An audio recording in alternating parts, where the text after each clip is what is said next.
Okay then, so this game is the third in a series of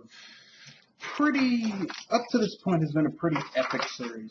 The first Darksiders game started war, and it ended on, man, this adventure is going to get awesome. And then Darksiders 2 came out, which was of much bigger scope than Darksiders 1, but the ending wasn't quite as epic. It was good, but it wasn't quite as epic. Darksiders 3 is kind of a step back. Really, I don't think this game should have been Darksiders 3. This game should have been Darksiders 2, and 3 should have been 2.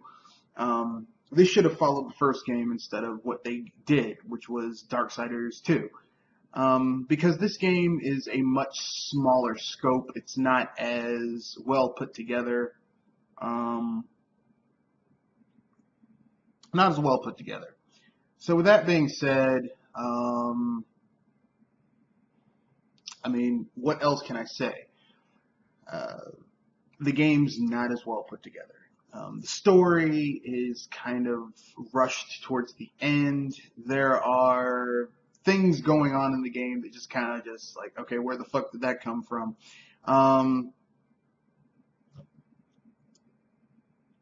And in terms of gameplay, I mean, like, I thought Death was squishy.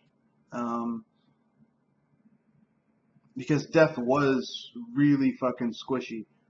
But in this game, Fury is even more squishy than Death was, and Death was ridiculous, but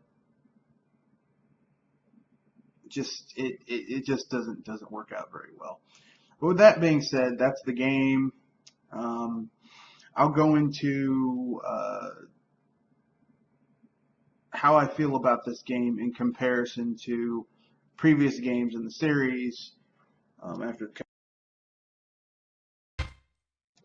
So the thing is that Darksiders 3 is not nearly as it's not as well made as Darksiders 1. Darksiders 1 basically everything that Darksiders 3 is trying to do, Darksiders 1 did better. The combat in Darksiders 1 was better.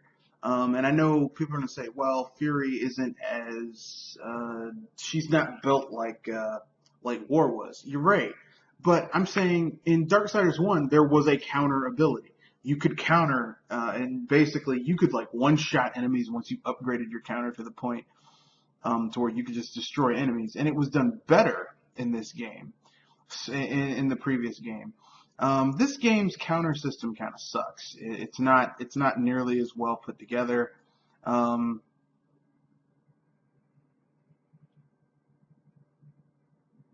And I just feel that this game is just it's not well made.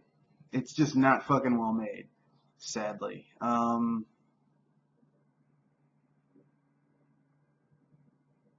That being said, I mean,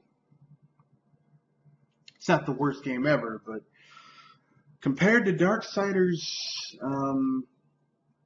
1, it's just not, you could tell the team that made this game were not as familiar, even though it's made a lot of the same ex-devs, it's just not as well made. So with that being said, we'll compare this to Darksiders 2.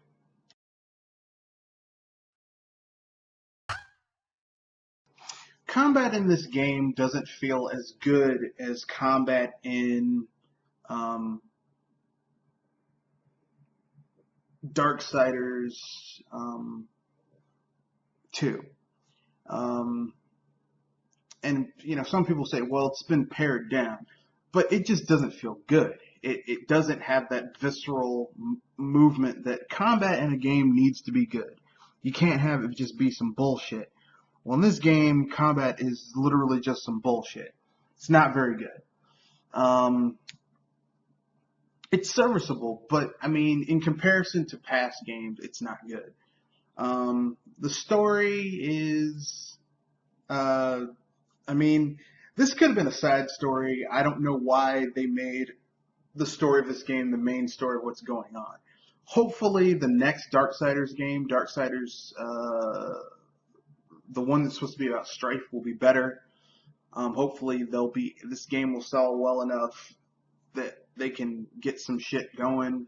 But with that being said, I'll give you my overall thoughts after the cut.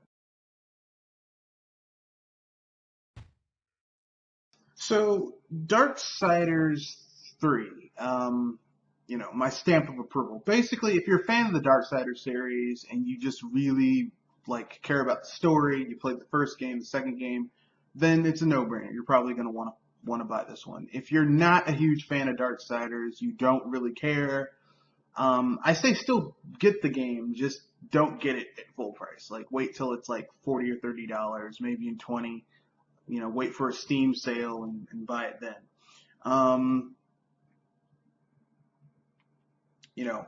Personally, is this game a must-have in the series?